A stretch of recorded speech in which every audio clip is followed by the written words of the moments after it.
There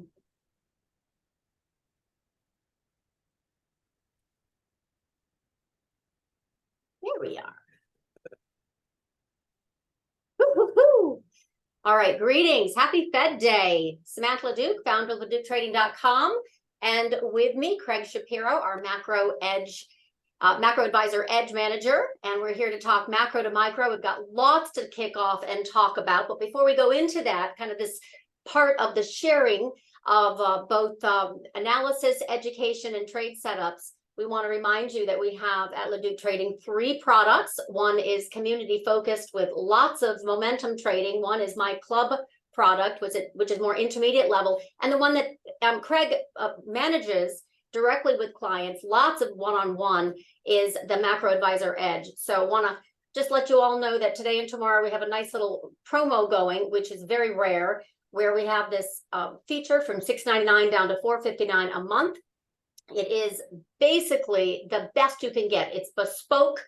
It's pro to pro. You get lots of positioning, support, and interpretation depending on what you need. So I want to invite you to definitely check that out. And now to go to the kind of the big drama of the day, which is Fed kind of moved the market. Craig, give us a rundown on what went down. Yeah, good afternoon. Thanks. It was Fed Day, and we had been talking over the course of the last couple calls about what the Fed might be doing and what my thoughts were about this meeting, and how even though there was really no expectation for a rate hike, that it was likely that the Fed would use the summary of economic projections as a way to articulate a more hawkish stance for 2024. In a higher for longer type situation. And so I had been talking about how coming into today, the market, or at least the Fed, was looking for 4 rate cuts for 2024, and I was thinking that that was certainly going to not be the case for this meeting. The market started to trade that running into it, and my thoughts were, they would probably move to either 2 or 3 cuts down from 4. Which they did. The market was kind of sick, was romancing 3, and when the news came out for 2, it seemed very clear to me that was a more hawkish interpretation. So we kind of were on top of that throughout the day. And what the Fed is now saying, by lowering the unemployment rate expectation for 2024, and keeping their PCE expectation the same for 2024, but taking the rate hikes up, or taking the rate cuts out, they're looking for a real Fed funds rate environment for 2024 at 2.5%. So materially higher than where we've been running this year, and really higher than where we've been for years. And so the Fed is saying that they need a tighter interest rate environment in order to slow this economy. There were plenty of comments from Powell on today's press conference about the robustness of the economy, the tightness of the labor market. And as a result, in order to bring inflation back down to target, they need to have higher rates for longer. And so that really, to me, was the message that came out of the meeting and came out of the dot plot. And it was largely articulated by Powell in the press conference. And so I think that was what the market started to trade. And what I had said in my room during the presser was that a 2.5% real Fed funds rate environment is very dollar bullish. And I expected the dollar to rally. It had been selling off kind of going into the meeting. So looked for that and to continue over the course of the next coming days here. As far as bonds are concerned, I mean, we should continue to see yields pressured to move higher. There'll be some back and forth about if equities roll over, and we'll talk about that. But if equities fall, maybe it'll be harder for bond yields to continue to move materially higher. But the front end's going to stay anchored here. 2-year yields are going to remain north of 5.1%. And we should continue to see pressure on yields, higher for longer, stickier inflation, and for me, that's a negative risk setup, particularly as we come into quarter end, where liquidity is being drained. We're through expiry window for both OPEX from last Friday and the VIX expiry today, There's a big JP Morgan strike down at 42.10 for next Friday, which I think is going to come into play. So yeah, this seems normally I would say Powell likes to normally Powell doesn't deliver the hawkish message that the markets are expecting, if they are expecting one. And there was an expectation for a hawkish hold into today for sure. Yes. Normally he doesn't deliver that. But, and I had pointed this out as well, when I think he is in the business of extending the timeline to achieve his target of bringing inflation down to 2%. And so he acts as a vol dampener in both directions. And so when vol is too high and markets are reeling, it's clear that he talks vol down. But on the flip side, when vol is too low and there is risk that inflation expectations are going to run away again, like they were kind of going into this meeting, he has a tendency to try to reintroduce vol into the equation, or at least the Fed, reintroduce vol. And so I think with the VIX was towards the low, bond vols were at the low, currency vol was at the low.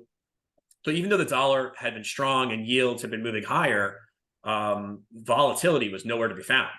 And so I think what we got today was a message to reintroduce volatility, to be sure that the Fed will achieve its target of bringing down inflation to 2%. And so that's why there's flexibility for one more hike this year and for an extended duration of higher rates for next year. Did you also note that he said proceed carefully, quote unquote, 3 times?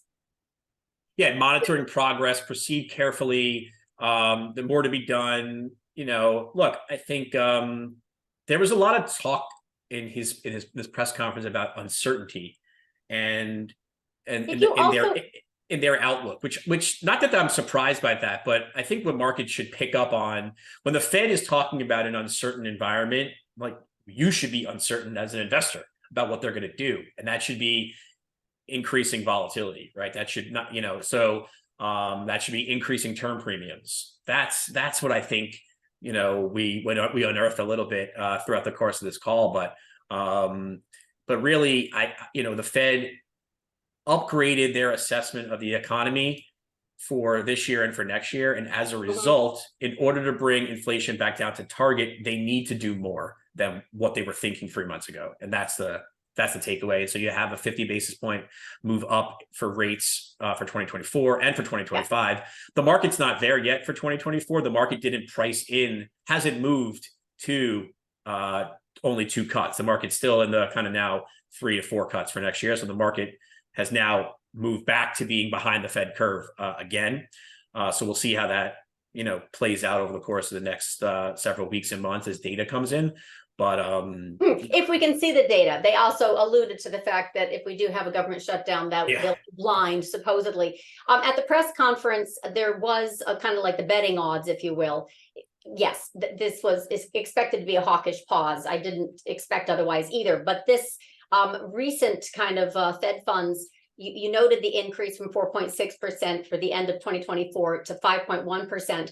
Now the market kind of pricing in no go. In other words, no hike in November or December, 58% chance. And of course they can move anytime they want to, but what's your assessment of those odds into end of year that they actually do not hike at all? Yeah, look, I think we're probably fairly priced here at a little bit below 50%. And I think we'll just have to wait and see the data. I think if we actually see data, like next Friday, we get payroll data in 2 weeks, provided the government's open. If you were to get a strong payroll print and a strong wage print, the odds for November would move up and the odds for December would move up. I think that if the labor market remains strong, they're going to hike again. If oil prices stay firm and headline inflation threatens to continue to reaccelerate, they're likely to hike again. On the flip side, if the data rolls over and the labor market kind of falls into the abyss here, which some people are suggesting could happen in the course of the coming months, then they won't hike again. But I think in that environment, that's an equities down environment as well. So making a plan based on OPEC shenanigans with cuts and oil rising isn't necessarily the game that they want to play. But I want to show something which came out. I tweeted this earlier in regards to, hold on, I'll get it. Share chart. You know me, I'm always looking for stuff here. Right here. So this particular chart is basically reflecting that a 10% increase in oil prices due to a negative supply shock, like what OPEC has been doing the past 2 months, will raise the headline CPI by 0.35% for 3 months, excuse me, while only marginally affecting the core CPI by 0.03. So short-term spike in inflation. The Fed would most likely overlook this. This was a yeah. I think even Powell today was asked about this. What does one more hike do? And he basically said it doesn't do anything. You know, either we do it or we don't, and we don't really know. I think the reason that they're keeping the optionality is that they don't want to be in an environment where they are wrong about inflation and they cannot feel like they can raise rates in 2024, right? They don't want to be in that setting. So I think with respect to the data for the rest of the year, if it's ambiguous and if it doesn't look like they're getting momentum on core inflation moving lower, they will raise, because that will increase the odds that they will be successful in 2024. That's why they've left themselves this flexibility. I think they want to be done with this hiking cycle in 2023. They don't want to be hiking in 2024. And so if they feel like they need to go one more time in order to get to sufficiently restrictive, they will. But I think right now it's maybe the data, it's too early to tell, which is what basically they've said. But I don't think the 2023 is as interesting as what happened in 2024, and how, based on this current outlook, they are not going to be rapidly moving to a cutting environment next year, even if growth were to slow. They actually, they really are increasingly believing in the soft landing proposition. They took down their expectations for the unemployment rate rise from 4.5% for next year to 4.1%. So they are believing, for lack of a better word, they're believing their own bullshit. This would be the first. The IMF came out with a paper, which I retweeted today as well, which looked at the last 100 inflation spikes. And basically, there's been zero instances over the course of the last 100 inflation spikes globally that have achieved the so-called golden path immaculate disinflation, which is what the Fed is increasingly believing is possible. Now, their belief that it's possible is also commensurate on keeping rates higher for next year, up at this 5.1% with limited cuts. So, but it's been rare in history that they would be able to achieve bringing down inflation to 2% without more of a hard landing. So, we'll see. This is the paper that you posted, and I did like it. And in particular, a line that focuses on countries that resolved inflation. This is over 100 years. Had tighter monetary policy that was maintained more consistently over time, which is what they're trying to do, right? Thread that needle. Lower nominal wage growth, which we don't have yet.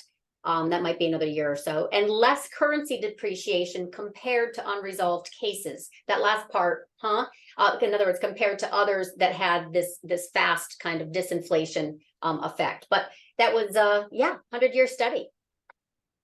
What did you find, or tell me your thoughts in regards to Powell kind of intonating or implying that they were going to raise the terminal, the neutral rate? What was your take on that? I thought that was, I think that was an interesting. It could be higher. I think that was an interesting nugget that Powell revealed today. That I'm not sure he wanted to or not, but basically what he is saying is, or what he said in the call was that he believes it's very possible that the neutral rate is higher, meaning that the economy is operating stronger than the Fed would have expected for this type of rate environment, and so that in order to bring rates back, bring inflation back down to target, interest rates need to be higher. And so that's when the dollar, by the way, turned around. And that was a hawkish turn.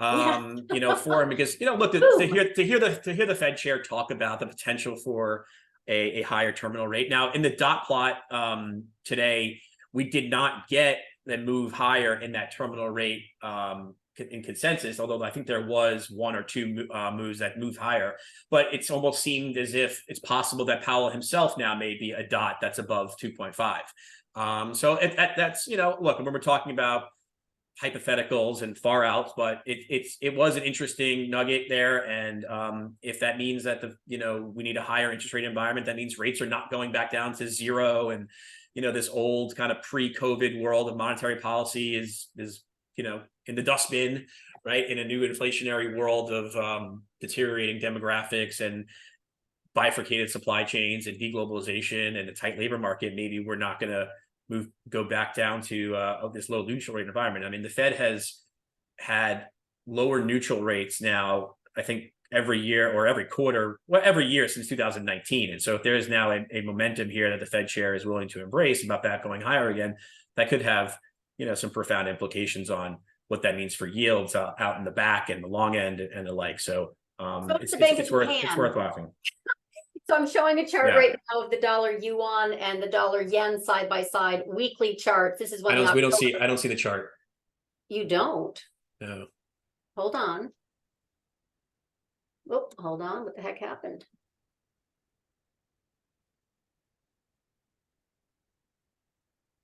It's thank you for telling me that. All right, so this is the okay, dollar yen, dollar yuan side by side on weekly. Dollar yen is percolating above 148 as the dollar is also rising. So we got Bank of Japan, right? This is dollar right here. We got Bank of Japan tomorrow. Talk to us about that.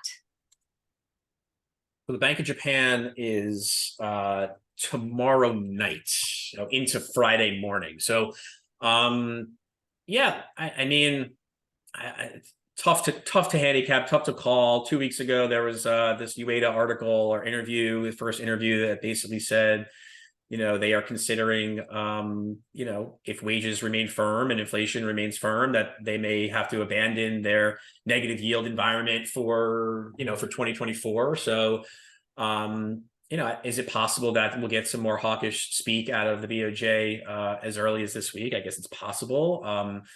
I think hard to tell. But with energy prices continuing to move higher here, Japan is in a very precarious situation. I mean, gasoline prices in Japan are basically record highs. There's, certainly more pressure on them as an energy importer than not.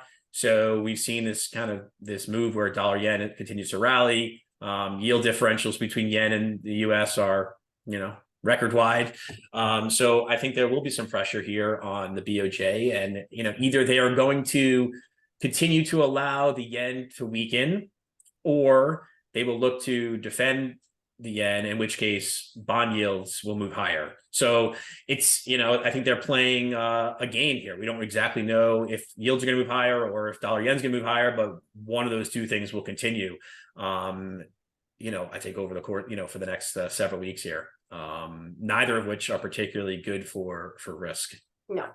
So I know everyone's really excited about the seasonality of bonds bouncing. I just have ZB for, T-bond futures, but we have really been consolidating here for the better part of 6 weeks at that October 22 level. And we've gone nowhere but sideways with just a bigger feel of drift and a very strong impulse higher in the 10-year. This feels very, very bullish on yields to me and has been, but the dollar is coming right up to a major inflection point at that kind of 106 area. 9 weeks of solid green closes. And then when they did say when he said, we could see the neutral rate rising implied, I was like, wait a minute. And exactly that's when the dollar turned right around on the daily and started percolating higher and the market sold off. So dollar above 106, what chances do you give it? Because I am very interested, as you know, I've got this kind of funky indicator and it's dollar and yields. And I said, if we get above this 250, 265, 280, it continues to be risk on the market. We got a big old air pocket of risk with SPY. By the way, this is inverse, obviously, as it falls, as this rises, but there's a huge divergence. Big picture, if it gets above 300 and it's never been here before, it's very, very volatility inducing. So what are your odds, since we're looking strongly at a strong dollar and yield curve with your bear steepening, call the past few months. What's going to tap this down short of intervention?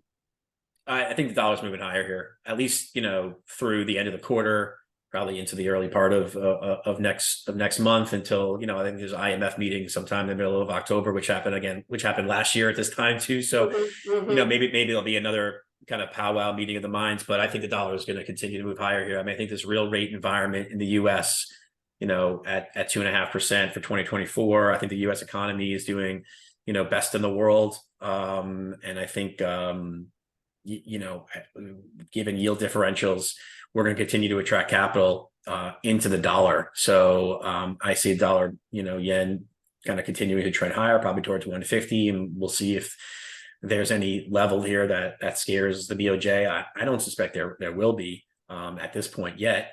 But we'll see. I think the euro is going to continue to move, materially lower here. I think the pound moves lower. I think these energy importing currencies are very much at risk given the elevated energy price environment. I mean, oil has come off, the boil a little bit here, but, chart still looks good. And I suspect energy prices will remain firm. I mean, even natural gas prices in Europe have been basing. And, if Putin decides to do something here, I know he's meeting with Xi next month. I mean, if it gets cold in Europe, but if natural gas prices go, that's the next leg for the euro to be weaken. So I think the dollar continues to be biased higher.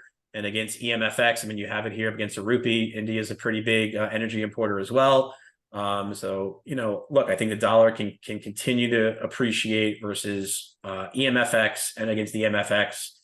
And that's going to be a headwind here over the course of the next 1 to 2 weeks as we head into quarter end, where there's liquidity drain and this, the big JP Morgan strikes. And here we are, the JP Morgan. Literally, I was looking for that chart while you were talking, going, I know I've seen this. Gamma listed this just, I think, a day ago, and basically said we're equidistant, 5% either way from the top of the call they sold to the bottom of the put spread. So place your bets. And clearly, this is also going to look a lot different. This was taken on the 18th, but this is the 2 and 10 year yield curve, which is starting. Obviously, this is not uninverting anytime soon, but we've definitely bottomed and starting to move higher. So talk about that chart if you would too. Well, the other thing too that's important, just from a timing perspective, and certainly something that I failed to grasp in its entirety all throughout the course of the year, but there certainly are just windows of weakness where the potential for unwind, for risk off can happen. And then there are certain times where it just can't. And the reason is because of the vol selling and the buybacks and the dealer buybacks and the dealer positioning. And so given that we had a quarterly expiry this past Friday, given that this morning was a fixed expiry, we are now in a window where those dealer flows and those structural flows are reduced. We just lost a lot of them. Yeah, literally, I can tell you how much. We actually lost 99% of all VIX calls, for one, expired this morning, which is about 3.5 million in open interest. So they all expired out of the money. And there's still another 2.8 million in open interest for next month. But yeah, we had a huge a monthly options expiration on Friday. It cleared the board. So 100%. It just creates the potential for where something else that's going on in the world, flows in dollar, rates, whatever, can overwhelm the enormity of the flow that's regards around vol selling in S&Ps, whether it's the 0 data expiry stuff or whether it's so we only have certain periods of time where we actually can kind of fall into this window of weakness. We happen to be in one now, which is why all this other stuff, which matters more now. Yeah. And so that's creating I think this window, this potential risk off period. You were asking about the yield curve. Mm-hmm. I think, the market bear flattened after the Fed, which was kind of an acknowledgement that front end yields need to move higher. That's going to be a crimp on growth. And so, let's, buy duration, but I don't know. I think that's kind of that's not a great idea. That's not a great thesis. I think broadly speaking, yields are going to be higher. And I think as inflation expectations stay firmly embedded here, and we know Treasury supply accelerates starting in October, duration supply for the fourth quarter, I think there will continue to be pressure on long end yields. And if for some reason the BOJ does do something on Friday, whether it's allowing their long end to move higher, that's going to continue to pressure long end yields here. So, sorry, that's not what I wanted. I think, yeah. Look, I mean, I think, but I guess maybe what I'm saying is bonds are This is what I wanted. Bonds are a harder trade. Maybe I wouldn't be buying duration here as a hedge to an equity short portfolio. I don't think that's a great idea. TLT is not a hedge here. I think yields are going to move higher. But I think that the more variant view now is that equities are going to correct. As folks start to realize what dollar up yields not coming down actually means for earnings for next year, where earnings expectations we're looking for 12% earnings growth. It's hard to see how that happens. Well, I wanted to grab a chart, and I ended up grabbing the video that where I reviewed the chart. But anyway, the long story short is this growth to value rotation that that I'm really on top of as far as the intermarket stuff. And you're making your case from a macro, also fundamental. But this is just confirming once again that we had petering out in 2021, lots of degradation of growth under the surface, lots of soldiers, and then we had the mega cap tech rollover in 2022. We had literally a little push back into January, and then since January it's been hot fire flames. Relatively speaking, it started to peter out in August, right? So AI had basically run its course, and now it's rolling over again. So this supports my thesis anyway, that we're going to have this kind of weakening. It translates to mega cap tech just won't have the same oomph that everybody's so excited about, whether it's an AI narrative that peters out or it's just the fact that value will outperform NASDAQ. This has been a very helpful chart. And then so is this ratio of NASDAQ to SPX.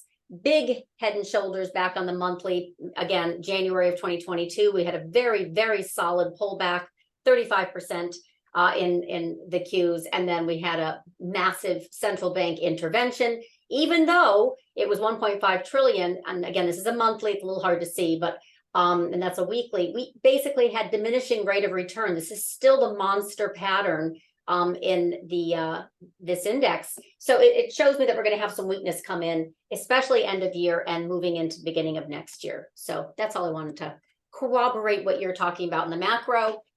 So then where's the hedge? It's not Bitcoin, it's not bonds, it's not mega cap tech into end of year. Does that, at least in my opinion, what rises?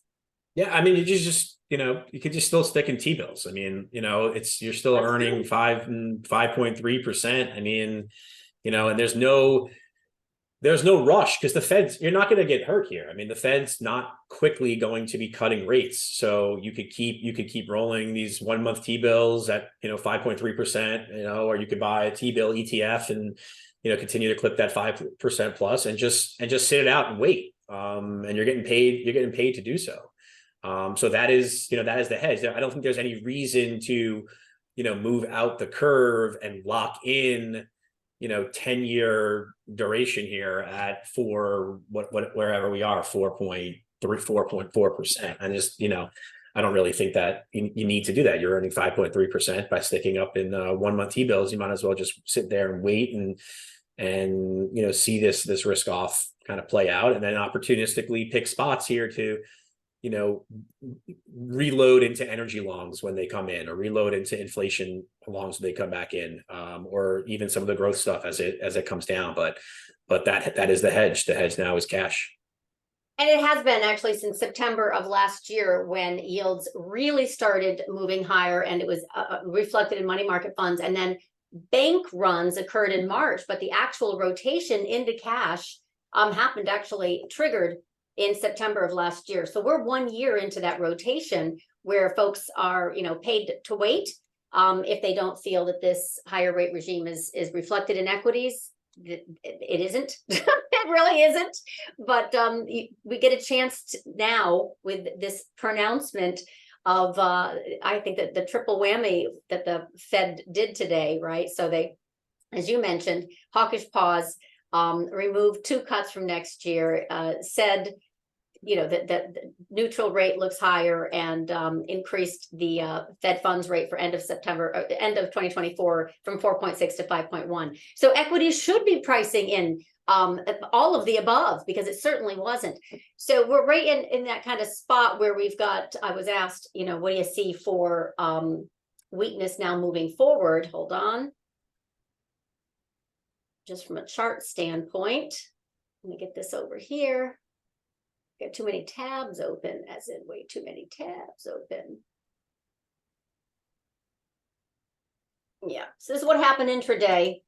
And by the way, that just spiked higher. 287 is very, very dangerous. We're getting closer and closer to that 300, much, much closer. And that's where we actually got tapped down with it, with intervention back in October. But long story short, I know everyone is excited about this gap fill up here, but this we're not seeing the screen. Oh, we're not sorry, seeing the chart. This is not the path, right? This, there we go. Yeah, sorry, this is SPX on an hourly, so it's 4,400. We're a negative gamma. This is where they can start selling aggressively. We're not at a trigger of kind of flash crash, which is, you know, closer to 4,200. That's the JP Morgan put spread. So the fact is, we've had a very strong reaction to this Fed announcement. We had nothing. Well, I had the live trading room open from 2 to 3. And I said, literally, as soon as he steps off the podium, we'll get the real market reaction. As soon as I close the live trading room at 3, we'll get the real reaction. And we did. It dumped. So yeah, this is definitely not a bullish backdrop. I agree. Questions, because this is also kind of like an Ask Us Anything format. Craig has been, you know, strongly bearish in Russell, bullish in gold. These are obviously kind of macro manifestations of the higher rates hurting smaller companies. And I have been very much kind of growth to value, waiting for this kind of confirmed peak in both semis and the Magnificent Seven. And we've got several of them have absolutely rolled over, the Apples and such, just waiting for Google and Amazon to kind of follow through right now. But any questions you've got, you don't see the screen, I already went off it. Definitely hit us up with your questions. This is kind of Ask Us Anything. Also, this is our edge as it relates to macro to micro. So we have this fabulous benefit, right, of getting interpretation of what the Fed is doing. Some know, some don't. Some manage some sizable money, other people's money. And I want to just remind that this is something for those who are interested in more of that macro and portfolio positioning. This is what Craig does. This is what he does, and he does it directly with clients to help position and also protect. So he's actively trading across multiple time frames, but also asset classes. I'm running a live trading room, so Edge members get the benefit of that if they want shorter duration, or my trend or swing portfolio list. This is my thing. I really like to focus on stock picking versus just the macro trends and sector rotations. But that's what we have. I want to just kind of remind folks. So this is a kind of public macro to micro power hour. Ask Us Anything. We have a special going on right now for especially those who want to work on more of a macro edge. So he's well versed in fundamentals, in the macroeconomics, in even quant derivatives now. This is a big deal. This is absolutely, and a lot of macro folks don't care about negative or positive gamma. They're very much positioned with their intense intellectual holdings. But Craig is, I think, above so many in keeping an open mind to what actually makes the market move. So I want to just, again, invite you. I've got a little URL here I will copy. You can take a look. There's a 7-day trial as well. We got 5 new. This is also very intense one-on-one consulting, pro to pro engagement. So if this is something that interests you, I would definitely welcome you to check us out, and specifically hit Craig up if you have more questions. All right, so that's the the gist of the FOMC results today, and then of course the market sell off into 4,400. You've got a strong positioning that gold will hold in there. I definitely know that we want to get. Yeah, I mean, I think with gold, that. I think my bullishness on, I mean, I have basically like a gold versus Russell type trade on, but look, if the dollar is going to continue to rally, it's going to be hard for gold to move materially higher. I just think gold will outperform, stocks. But at some point when the risk off gets, more violent, then there'll be an expectation that that easing or liquidity will be necessary, and that'll be positive for gold. But, with a 2.5%, real Fed funds rate for 2024, it'll be harder for gold to rally in dollars. But if, we will get gold up in every other currency. So there'll be some, I think gold will hang in there, but I'm going to probably push out my, the timing on my upside calls here, just because, I think dollar's going to rally here, through the end of the quarter. So that's what my question. I mean, obviously, if we get some real lift in the dollar, gold should have a little pause, and there is a GLD gap fill on the weekly that I'm, longing for it to fill. But definitely the breadth has broken down in the Russell for sure. The NYSE has the advanced decline is broken down. The breadth, bullish percent index, all of my intermarket tells. The other thing I would say is, if you look back over the course of the last couple of years, and really, I guess, since the RRP era has been going on, there's been very sizable RRP builds into quarter end. So that's money that is kind of coming out of the system that gets put into the shortest of, overnight deposits at the Fed, and that is liquidity drain, and that has often led to, pretty nasty last 10 days of trading, for the quarter. And so you look back to September of last year, or June of last year. If you look back at when the biggest market struggles it's been in these kind of last week of quarters as liquidity gets drained. And I would expect, similarly this quarter to see a sizable RRP build into the end of the quarter, which means bank reserves are going to come down, which is liquidity drain. The TGA continues to build. And so that's just another kind of very short-term pressure as we move into quarter end here. While we're in negative gamma, we're past expiry. We know the JP Morgan strike is below us. The dollar's rallying. Oil. I mean, we're very set up here for a challenging market environment for the next 7 trading days, and I think that's that 42.10 level is that's a live level. I think that we have a high probability of hitting that. So I'm with you. I actually thought we would be there by now. So I guess we needed a little bit more oomph from this Powell disappointment, but ultimately he didn't really say too much until that neutral rate comment, and then the dollar spiked up pretty strongly. I was watching it very strongly intraday. Algos didn't know what that meant, I think. Anyway, we have questions. If anyone has interest, hit us up in chat, right? The Zoom chat is the best place. I did post the article that he was referring to, the paper actually from IMF, and also the EDGE link. So let me know if you have any questions on that. But I'm of the same opinion.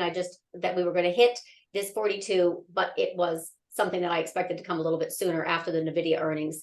But it's held in pretty well until today. So if we have the dollar hit 106 and then come back sharply, that will be a little bit of support for the market. So we'll have to see how Bank of Japan does tomorrow. If they do have, some intervention talk, then typically that will pull down yields and not only dollar yen, but it'll definitely kind of give a little bullish impetus to equities. We'll see if they say anything, but you're not expecting any changes by Bank of Japan tomorrow. No, nothing not specific, but there's some risk, but again, hard to handicap. It seems early, but it's it's a possibility. As far as the Bank of England is tomorrow, there's some probably a 50-50 chance that they're going to hike, even after the softer inflation reading this morning. Look, I think for Europe and for the UK, they run the risk of having to keep policy tight to address escalating energy cost environment despite slowing growth, stagflation is certainly an issue there. So I think, that's where growth slowdown is more likely. And so I've been maintaining, shorts in Europe, in the DAX, and, just on, on that. But and then as far as other catalysts coming up with respect to data in the US, claims tomorrow, flash PMI Friday, but then next week is, we'll get the core PCE figure on Friday, the last day of the month, last day of the quarter. And, there are expectations there for another soft core reading, to the extent that that's not what happens, and we got a reacceleration on core, then, again, it would bring in the increased likelihood that the Fed would be hiking in November, which is something that I think the markets will be, will struggle with, and the dollar will maintain firm, and risk will be off. So I think this is a very precarious setup we have here for the next 10 or so days, and we'll see how this all plays out. How about October? Corey's asking about liquidity drain, because you have followed the Treasury issuance, which was a fabulous tell July 31st. It was massive, and you said so.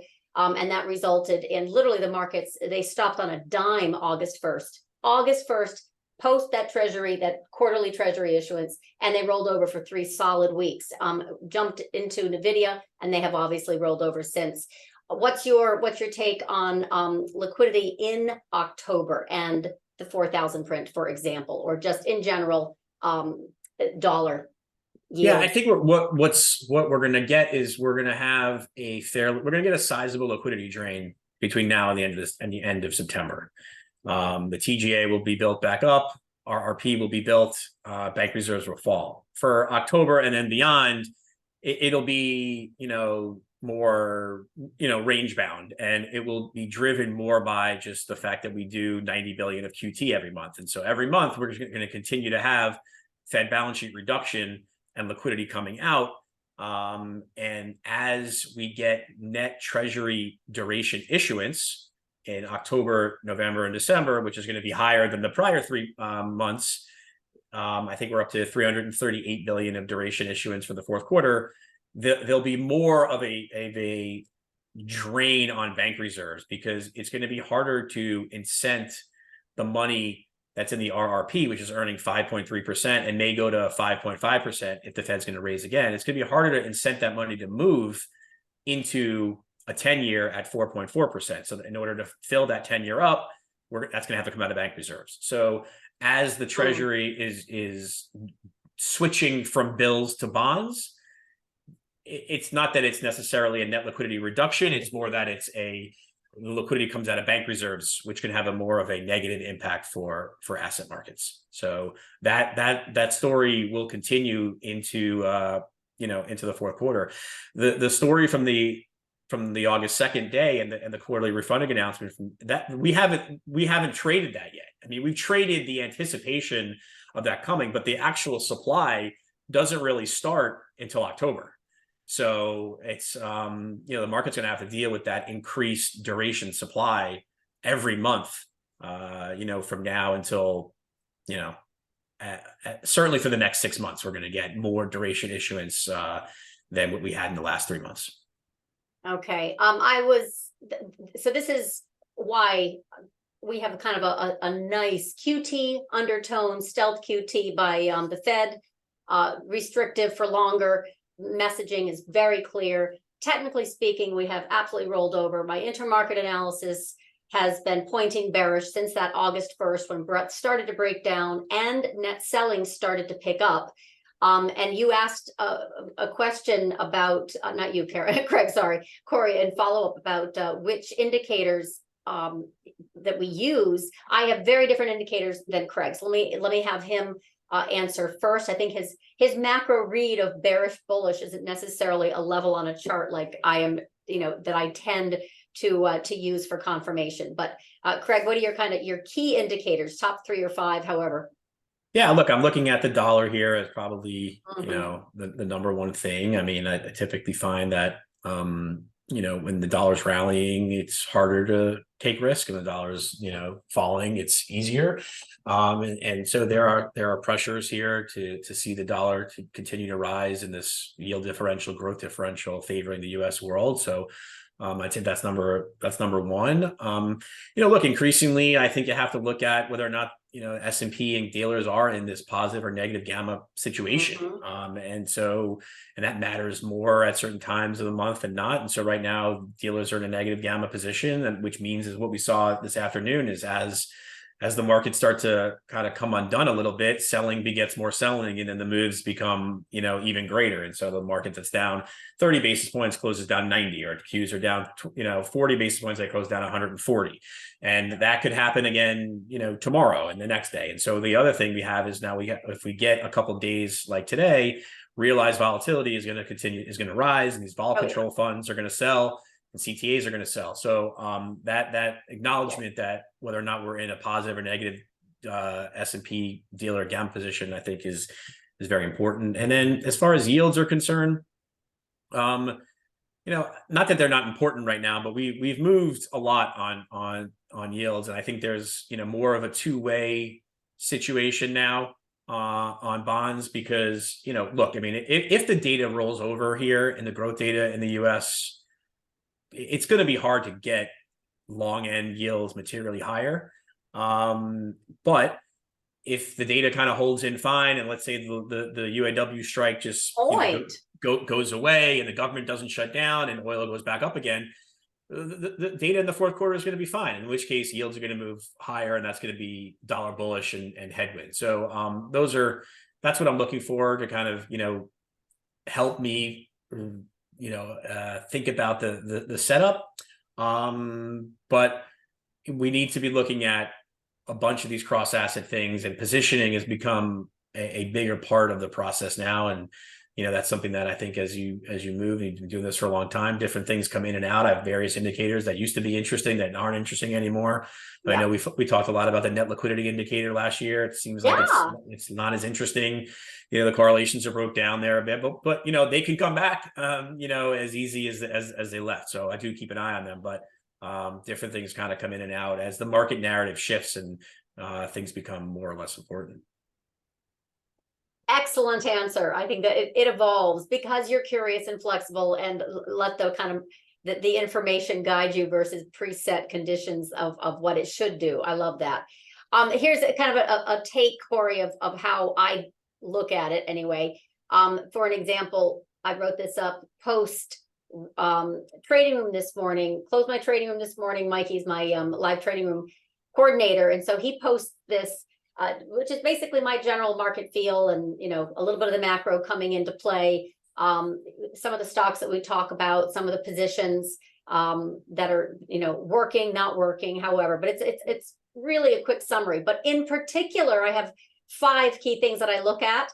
I'm always looking at the 10-year. I have a line in the sand that 10-year above 4.33 is obviously risk off, but that's the October level.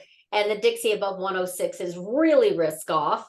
I have a lot of breadth indicators, because I really firmly believe that it's not just about the buying and selling, which I can track individually for the indices, but it's definitely about the breadth. If it expands, like in June, I had the stocking value rotation thing, because the breadth started to expand and move higher, and it did solidly until August 1st.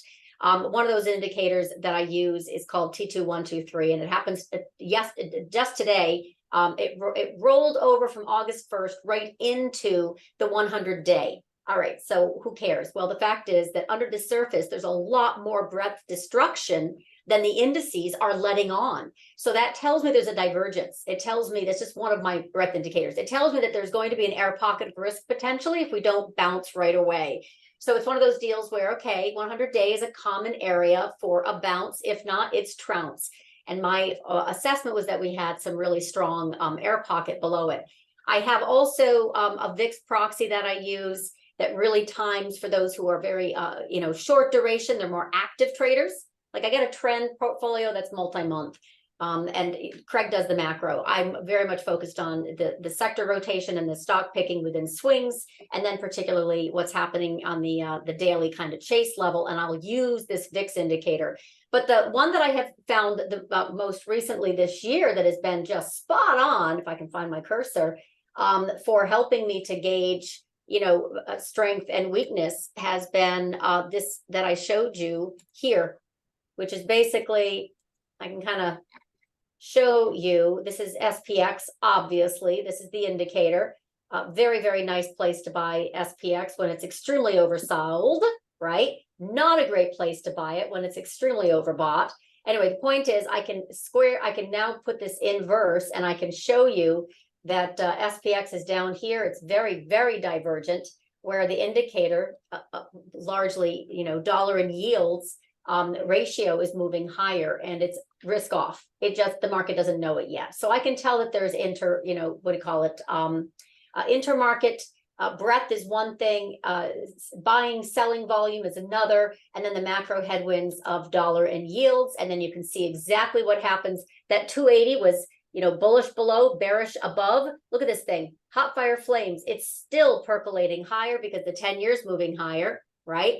The only way that this is going to stop is if it hits 300 and dead stops, reverses, or the dollar hits 106 and reverses. So I'm using a combination of things. I hope that kind of makes a little bit of sense, but we're in trouble if it gets above 300 a lot. So we can have a flash crash. How's that for a place to end? Yeah. But that's my contention, right? So look, you were saying a couple of weeks ago that was the possibility of hitting 4,000 by the end of the quarter. I still believe that we have the potentiality of it, but we needed a trigger. I expected it to be a little slower, but when Spot Gamma said we're neutral, right? We're 5% move to the end of the month.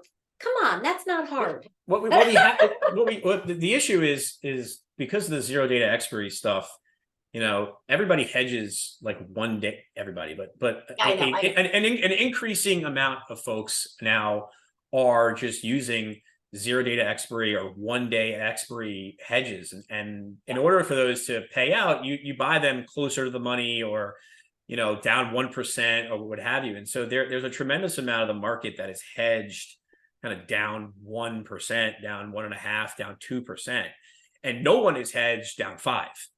Because like you can see it in the skew and in the data, there's no strikes out. No one's trading out there anymore. And so if we were to get a situation where the market started to cascade and we're in negative gamma, that's the air pocket. We could get, a down 2% day could become a down 5% day quite easily here, into the close. And whether that happens tomorrow or Friday. I mean, Monday's Yom Kippur, so there's a lot of people won't be in on Monday. So could that happen on Friday?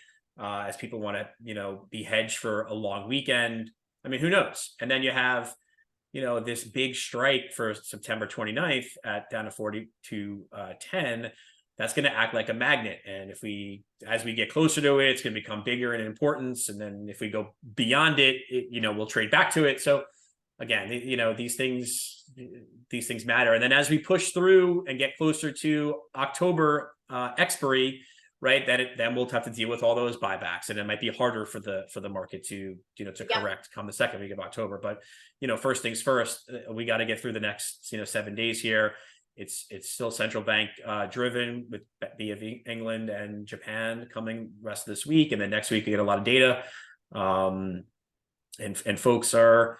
The other thing we have is a fairly sizable pension rebalance, out of stocks into bonds, that'll be coming for, really, normally that would hit maybe the last day of this quarter, but more likely to hit the beginning of the fourth quarter as people think about the fourth quarter. So kind of flow into bonds, out of equity, just given how much bonds have underperformed in the third quarter. If equities were to fall 10% in the next 5 days, though, then that flow would be less.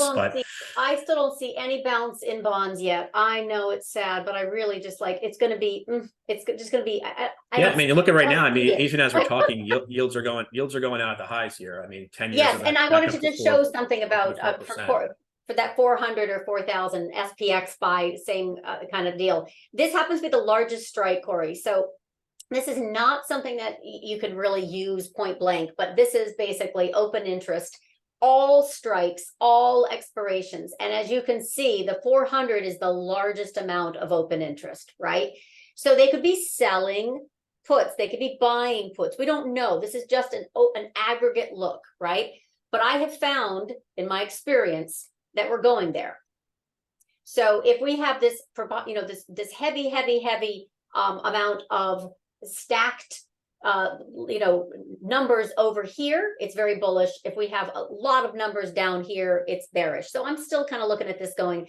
We also have a market structure that hasn't really given up on the idea of, you know, falling quickly. And unfortunately, it doesn't have a lot of support as soon as we break kind of 4,300, 4,200. There's going to be a little gnashing of teeth. Now, this is to be determined. We are still in a very heavily, let's say, controlled, right, VIX suppression and government intervention, and Bank of Japan come out tomorrow and say, yep, we're gonna do this yen intervention 3.0, because they've already done it in September of last year, October of last year. They could do this again, and they've already threatened. We're not letting it go, you know, past 152. We don't know, but the point is, in lieu of intervention, we definitely have more headwinds to the equity market than tailwinds, in my humble opinion, especially into October. And there's also seasonality. Like the sell Yom Kippur, sell Rosh Hashanah and buy Yom Kippur. So we'll see how that works out. But at least we'll have a nice shimmy down to that 4,200 JP Morgan put spread, and probably a strong bounce. But that's still my baseline bet by end of quarter. So. All right. Well, it's 5 o'clock. Any last questions before we close? This is just, you know, kind of giving you our view of the world.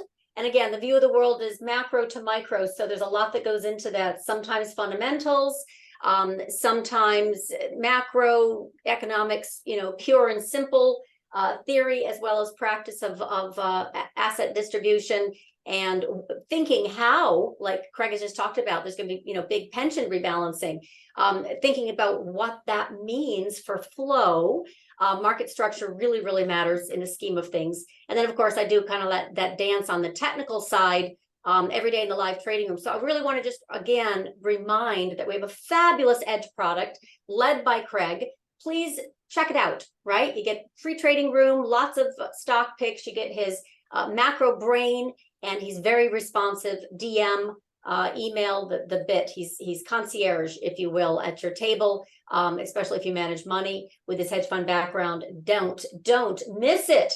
All right, so definitely check out the URL that I sent with the discount. And this is, I think, until I don't know when James is pulling this. He just basically sent it to us today and said, show this, get the word out. Craig's awesome. Let's promote him. And I'm like, I'm with you. This is fabulous. So we made it through FOMC day. We definitely had the market react, even if it was a pregnant pause. And now we'll see what we get for follow through tomorrow. You've got our assessment, and I think you gave us some good feedback and asked some really good questions. I think that's it. Any other? Oh, thank you so much. All right, so I'm looking at your comment, and then we'll do that comment separately, Anthony, okay?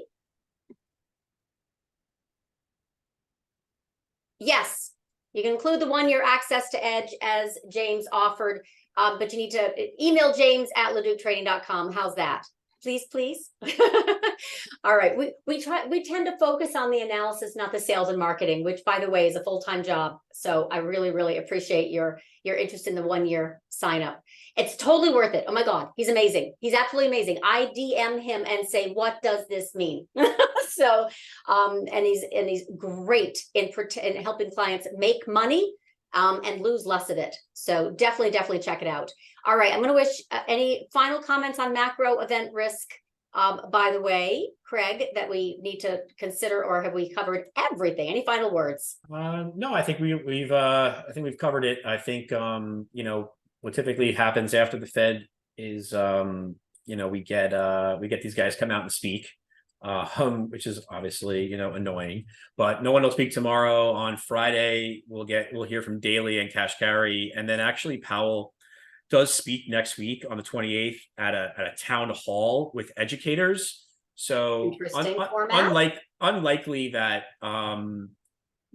that would be an earth-shattering thing. Yeah, really.